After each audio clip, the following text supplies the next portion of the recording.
Hello everybody and welcome back to TJ's Lego Room. We're going to be doing a requested video of my Batman tumbler mock. It's We're going to do a breakdown, go through quite a few of the pieces, a lot of the techniques, and I'm going to completely take this thing apart and then put it right back together again. One of the big reasons I used those front wheels, if you haven't seen any of my other videos yet, are because I wanted to build this. This is the Bat Pod from The Dark Knight and The Dark Knight Rises, and I really wanted to build a tumbler that utilized that same front wheel configuration, those same wheels. This Bat Pod is actually one of my... I really like this design. I think it's a really good one, personally, but then again, I'm being very prideful again, and I apologize. But I think it's good to be proud of your work. All right. So, where to begin? Wheels. Wheels. You always start with the wheels. Not really. But I started with the wheels on this one. I knew I wanted these on the front. Oh, goodness. I seem to have lost a piece. I'm sorry. I'm just going to put this back together. Just really, really, really, really quick for just a minute. Okay. Oh, it's already falling apart on me. Sorry, I did do a practice take apart, and apparently I didn't put it back together all the way. So there we go. There's our tumbler. The cool part about this, though, I think, is that it actually comes off in several pieces. Let's just go ahead and take it apart.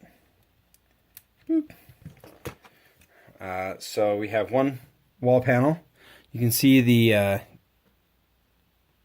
profile of the wall panel is fairly simple. If we flip it on its underside, you can see, well, let's actually take this off first. So this is one of the side panels. So this actually is held together just by this one clip. Just use some plates to put it together, and then some tiles to make it nicer. Then these grill tiles to just add some texture.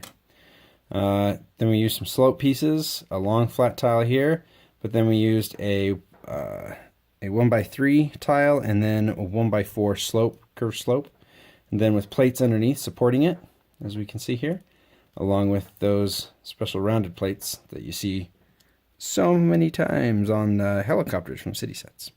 Then we come back, and I did leave an open space here, and that was actually on purpose so that I could get some other things closer to the vehicle that are not really there anymore.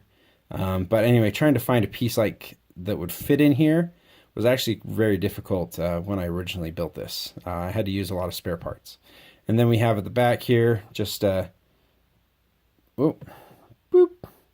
just some tiles, slopes, all the good stuff. And then 2x2 angle. So not too bad, not too shabby. And then this, I think it may be cheating a little bit, but I did leave the plate out under there so that it, when it bent, it would actually give it a nice angle look there. So we remove the other side as well, which is exactly the same. And we get into our main body. And let's go ahead, let's take off the center and show you how that's done. So we just have some regular 2x3 slopes right there. Sorry for the dust, guys. I live in a very dusty area. Sorry for the sound. I live in a very dusty area and it gets everywhere. So anyway, I did use these windshield plates, or these windscreens. They are quite old, the ones that I have. These are, man, what are these off of? I don't even know what these are from anymore. But these are pretty old.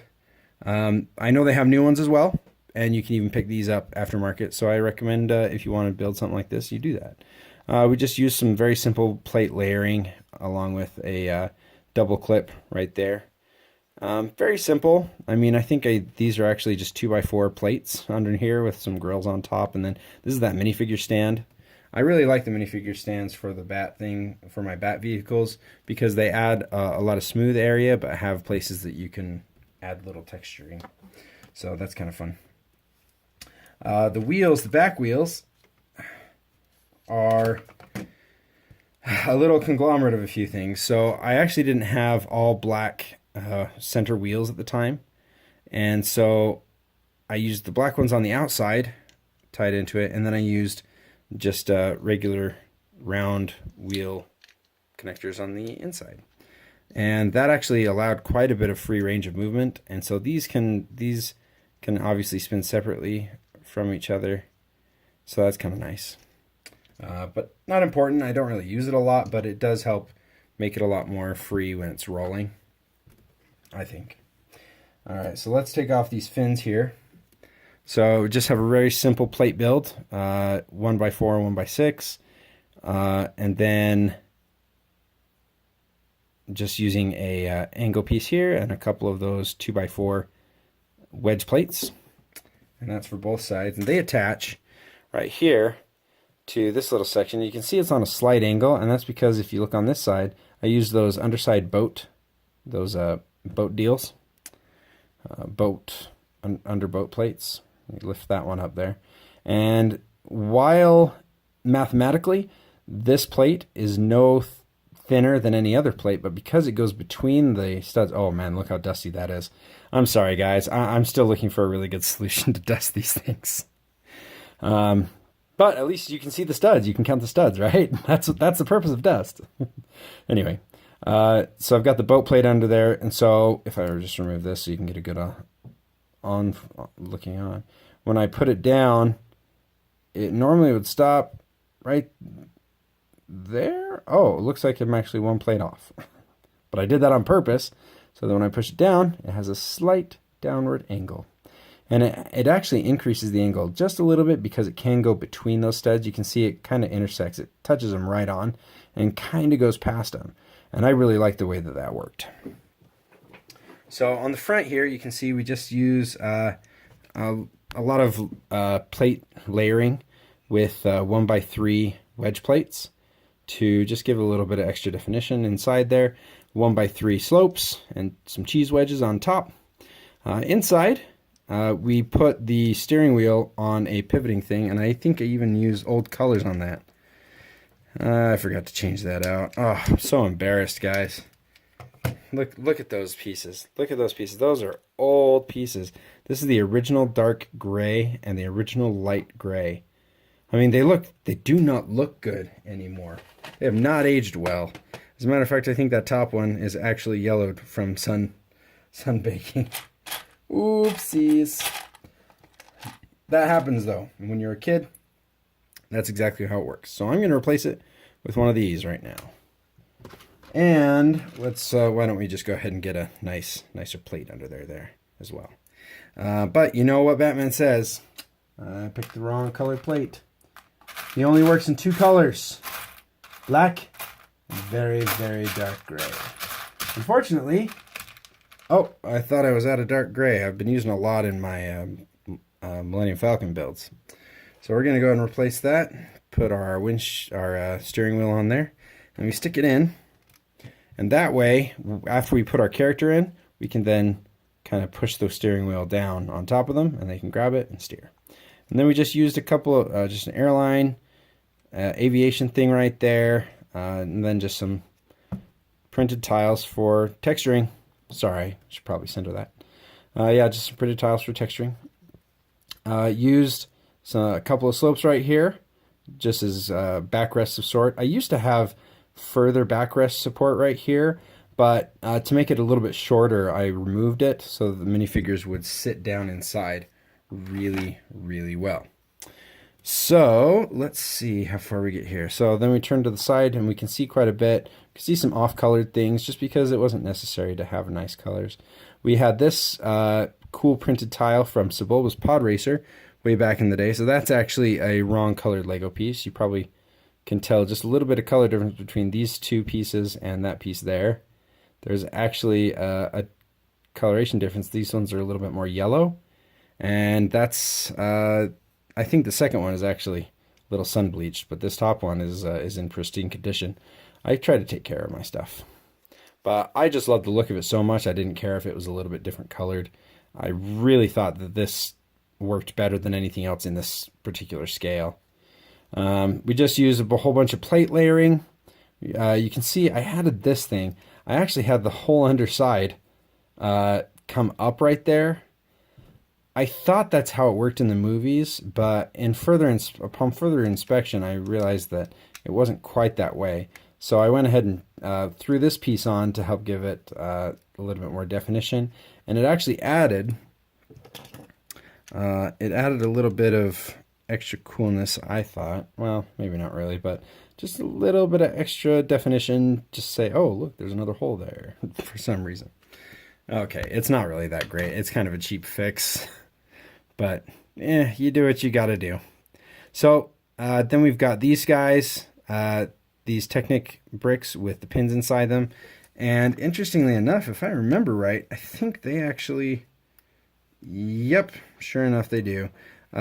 These pins actually intersect in a way with the plates. If you look, the plates are still lined up, even though those Technic pins are offset, because the Technic pins are actually going, if you look right there, in the middle of the 2x4 plate. So those forward two actually hit in the centers, and then the back one hits on that little nub right there.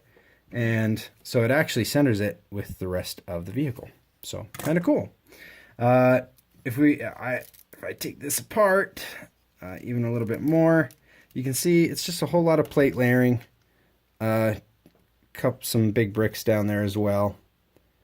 So I don't think there's a whole lot of cool techniques besides what I've already shown you with some of the snotting techniques. And then getting this on there to just do a very, very slight angle. I don't think this is necessarily the best Batman or tumbler mock that's out there. I know Brick Vault does some really cool stuff, and you can buy their version. You can actually buy the instructions for it and build it yourself, and they've got a parts list and everything that you can throw on Bricklink. But personally, if you can use your own imagination and figure out how you want it to look and see if you can improve on somebody else's design, or if you have a particular idea, like with my idea to want to build something with that on the front so that it matched my bat pod, if you have an idea, pursue it. See where it takes you. Do they all work? No, not every idea is perfect. Not every idea turns out to be awesome or fun, or even, in some cases, some of these things don't even turn out decent. Take my spaceship that I can't figure out what to do with, for example. But the whole point is to build, and to build how you want to build, and build what you think would be cool. And that's what I love about Lego so much, is that this was just sitting as parts in all my bins. I'm so excited that I looked through my bins, I went through my parts, and this popped out. So thank you so much for checking out TJ's Lego Room.